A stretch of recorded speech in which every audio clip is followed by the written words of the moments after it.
ایک ایسا شخص جس کا نام تھا ستومو میازاکی، جس نے 1988 سے 1989 کے بیچ میں ٹوکیو اور سیتاما میں 4 چھوٹی لڑکیوں کو مارا۔ اس نے ان کو کڈنیپ کیا، گاڑی میں مارا اور پھر ان کے جسم کے ساتھ عجیب حرکتیں کی۔ سوچو، وہ انسانی گوشت بھی کھاتا تھا اور لاشوں کے حصوں کو ٹرافی کی طرح سنبھالتا تھا۔ اس کی حرکتیں اتنی خوفناک تھیں کہ اس نے وکٹمز کی فیملیز کو بھی تنگ کیا۔ جب پکڑا گیا، اس کے گھر سے ہزاروں اینمی اور مینگا نکلی، جنہوں نے ایک پورے کنٹری میں ہنگامہ مچا دیا۔ 21 اگست 1962 کو ٹوکیو کے علاقے سکاچی میں ایک امیر خاندان میں پیدا ہوا ستومو میازاکی، لیکن پیدائشی کمی نے اس کی زندگی کے راستے شروع سے ہی مشکل بنا دیے۔ ایک نادر بیماری ریڈیو لونر سینوسٹوسس، جس کی وجہ سے اس کے ہاتھوں کے جوائنٹس آپس میں جڑ گئے تھے اور وہ اپنی کلائیوں کو کبھی بھی اوپر نہیں موڑ سکا۔ اس کے خاندان ایک مقامی اخبار چلاتا تھا اور اس کے دادا اور پردادا شہر کی کونسل کے رکن رہ چکے تھے، یعنی میازاکی ایک مشہور گھرانے کا حصہ تھا۔ مگر اس کے ماں باپ ہمیشہ مصروف رہتے، اس لیے اس کی پرورش اس کے دادا نے کی۔ یہی اس کی تنہا زندگی کا آغاز تھا۔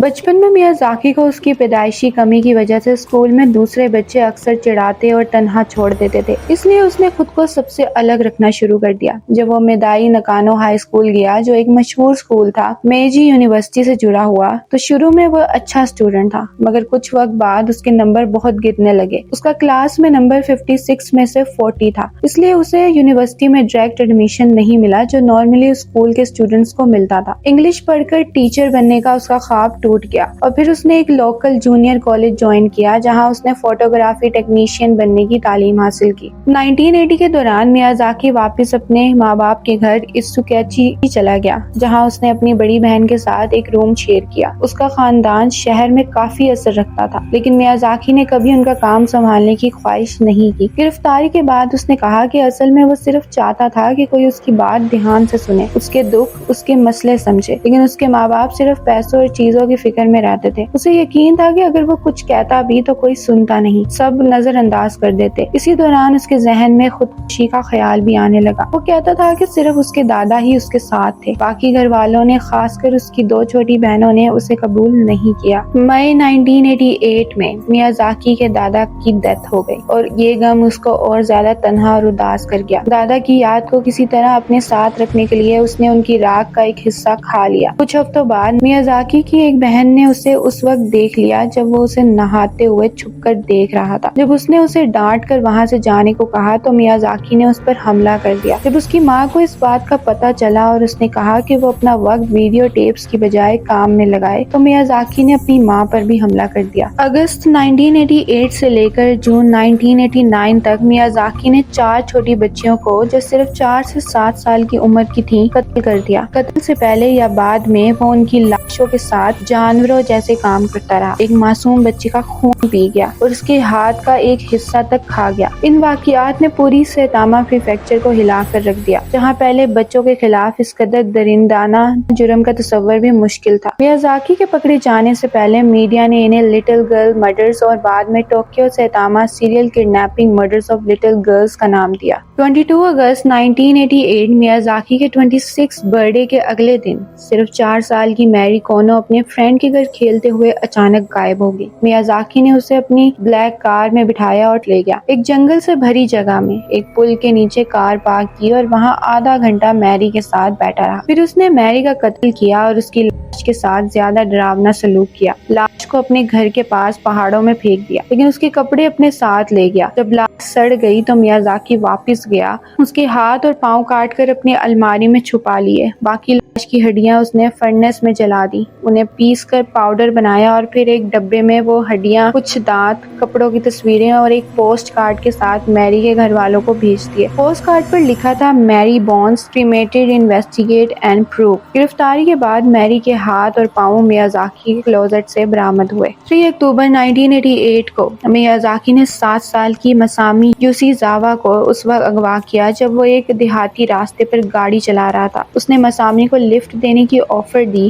جو اس نے قبول کر لی۔ پھر اسے اسی جگہ لے گیا جہاں پہلے میری کونو کا قتل کیا تھا۔ وہاں اس نے مسامی کا بھی قتل کیا۔ اس کی لاش کے ساتھ غلط کام کیے اور اس کے کپڑے اپنے ساتھ لے گیا۔ 2 ماہ بعد 12 دسمبر 1988 کو میازاکی نے 4 سال کی اریکا نابا کو اس وقت اغوا کیا جب وہ اپنے فرینڈ کے گھر سے واپس جا رہی تھی۔ اس نے اریکا کو زبردستی اپنی کار میں بٹھایا اور ناگوری کے ایک پارکنگ لاٹ لے گیا۔ وہاں اس نے اریکا سے اس کے کپڑے اتروائے اور اس کی تصویریں لینی شروع کی۔ اس کے بعد اس نے اریکا کو قتل کیا، اس کے ہاتھ اور پاؤں پیچھے باندھ دیے، اسے ایک بیڈ شیٹ سے ڈھانپا اور لاش کو اپنی کار کے ٹرنک میں ڈال دیا۔ کپڑے اس نے جنگل میں پھینک دیے اور لاش کو اسی پارکنگ لاٹ کے پاس چھوڑ دیا جہاں وہ 3 دن بعد مل گئی۔ 20 دسمبر کو اریکا کے گھر والوں کو ایک پوسٹ کارڈ ملا جو میازاکی نے بھیجا تھا۔ وہ میسج اخبار اور میگزین کے لفظوں سے کاٹ کر بنایا گیا تھا۔ 6 جون 1989 کو میازاکی نے 5 سال کی ایاکو نوموتو کو تصویریں کھینچنے کا کہہ کر اپنے جال میں پھنسا لیا، اسے اپنی کار میں بٹھایا اور پھر اس کا قتل کر دیا۔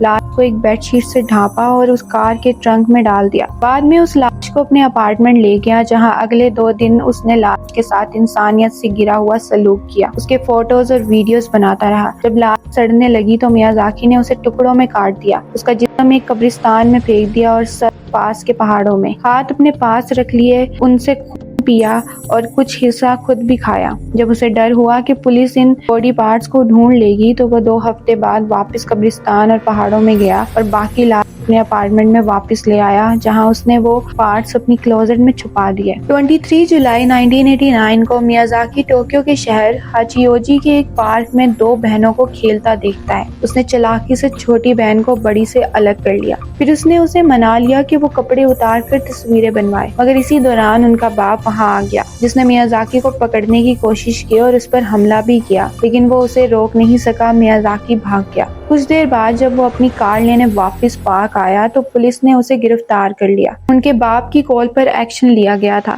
جب پولیس نے میازاکی کے 2 کمروں کے چھوٹے گھر کی تلاشی لی تو وہاں سے 5763 ویڈیو ٹیپس ملی جن میں کچھ اینمی اور خون ریزی والی سلیشر فلمز تھی جنہیں بعد میں اس کے جرم کے سبب بنایا گیا۔ ان ٹیپس کے درمیان پولیس کو ان بچیوں کی تصویریں اور ویڈیو فوٹیج بھی ملی۔ میازاکی جسے ٹرائل کے دوران ہمیشہ پرسکون اور ٹھنڈا مزاج دیکھا گیا، اپنی گرفتاری پر کسی قسم کا افسوس یا غم نہیں دکھاتا تھا، جیسے سب کچھ اس کے لیے عام بات ہو۔ تومو میازاکی کے جرم نے صرف لوگوں کو نہیں بلکہ پوری جاپنیز سوسائٹی کو جھٹکا دیا۔ میڈیا نے اسے اوتاکو مرڈرر کا نام دیا، ایک ایسی شناخت کے ساتھ جو ان لوگوں کے لیے استعمال ہوتی تھی جو اینمی، مینگا اور ہارر فلم کی دنیا میں ڈوبے رہتے ہیں۔ اس کے قتل کے بعد ایک مورل پینک پھیل گیا، لوگوں نے کہنا شروع کر دیا کہ اینمی اور ہارر موویز نے اسے قاتل بنا دیا۔ اکثر اخباروں میں یہ لکھا کہ میازاکی اپنی تنہا زندگی اور بے پرواہی بھرے بچپن کے سبب ایک خیالی دنیا میں چلا گیا تھا جہاں مینگا اور ویڈیوز ہی اس کا اصلیت سے رشتہ بن چکی تھی۔ 30 مارچ 1990 کو تومو میازاکی کا ٹرائل شروع ہوا۔ کورٹ میں اس کا رویہ عجیب تھا، وہ اکثر الجھی ہوئی باتیں کرتا اور اپنے جرم کا ذمہ ایک سو کولڈ ریٹ مین پر ڈالتا جو اس کا دوسرا روپ یا الٹر ایگو تھا۔ ٹرائل کے دوران وہ ریٹ مین کی کارٹون جیسی ڈرائنگز بھی بناتا رہتا۔ اس 7 سال کا لمبا ٹرائل اکثر اس بات پر گھومتا رہا کہ قتل کے وقت میازاکی کی ذہنی حالت کیا تھی۔ جاپان کے قانون کے مطابق اگر کوئی شخص ذہنی طور پر نادرست ہو تو اسے سزا نہیں دی جا سکتی اور اگر اسے ذہنی مسئلہ ہو تو اسے ہلکی سزا ملتی ہے۔ کورٹ نے 3 الگ الگ سائیکیٹرسٹ ٹیم کو بلایا لیکن سب کی رائے مختلف تھی۔ ایک ٹیم نے کہا کہ میازاکی کو ذہنی کمی تھی، دوسری نے اسے سکزوفرینک یا ملٹیپل پرسنالٹی ڈس آرڈر کا شکار کہا، جبکہ تیسری ٹیم نے مانا کہ اسے پرسنالٹی ڈس آرڈر تو ہے لیکن وہ اپنے عمل کا پورا ہوش رکھتا تھا۔ آخر میں ٹوکیو ڈسٹرکٹ کورٹ نے فیصلہ دیا کہ میازاکی اپنے جرم کی گہرائی اور نتیجے کو سمجھتا تھا، اس لیے وہ ذمہ دار ہے۔ 14 اپریل 1997 کو اسے سزائے موت سنائی گئی۔ میازاکی نے اپنے قتل کو نیکی کا کام کہہ کر جسٹیفائی کرنے کی کوشش کی۔ 17 جون 2008 کو جسٹس منسٹر نے میازاکی کا ڈیتھ وارنٹ سائن کیے اور اسی دن ٹوکیو ڈیٹینشن ہاؤس میں اسے پھانسی دے دی گئی۔ ظلم چاہے کسی پر بھی ہو اور کسی بھی صورت میں ہو، وہ صرف ایک شخص کا نہیں پوری انسانیت کا قتل ہوتا ہے۔ تومو میازاکی کا یہ کیس ہمیں یہ سبق دیتا ہے کہ اگر کسی انسان کی ذہنی حالت ٹھیک نہ ہو تو اسے وقت پر سمجھنا، اس کی مدد کرنا کتنا ضروری ہوتا ہے۔ لاپرواہی کبھی کبھی کسی کو جانور سے بھی بدتر بنا سکتی ہے۔ اگر آپ کو ایسے ہی ڈارک اور سوچنے پر مجبور کر دینے والے کیسز میں دلچسپی ہے تو میرے چینل پر ہیلو کٹی کیس یا جنکو فروتا کا کیس ضرور دیکھیے۔ تو ملتے ہیں نیکسٹ ویڈیو میں، تب تک کے لیے ٹیک کیئر، گڈ بائے۔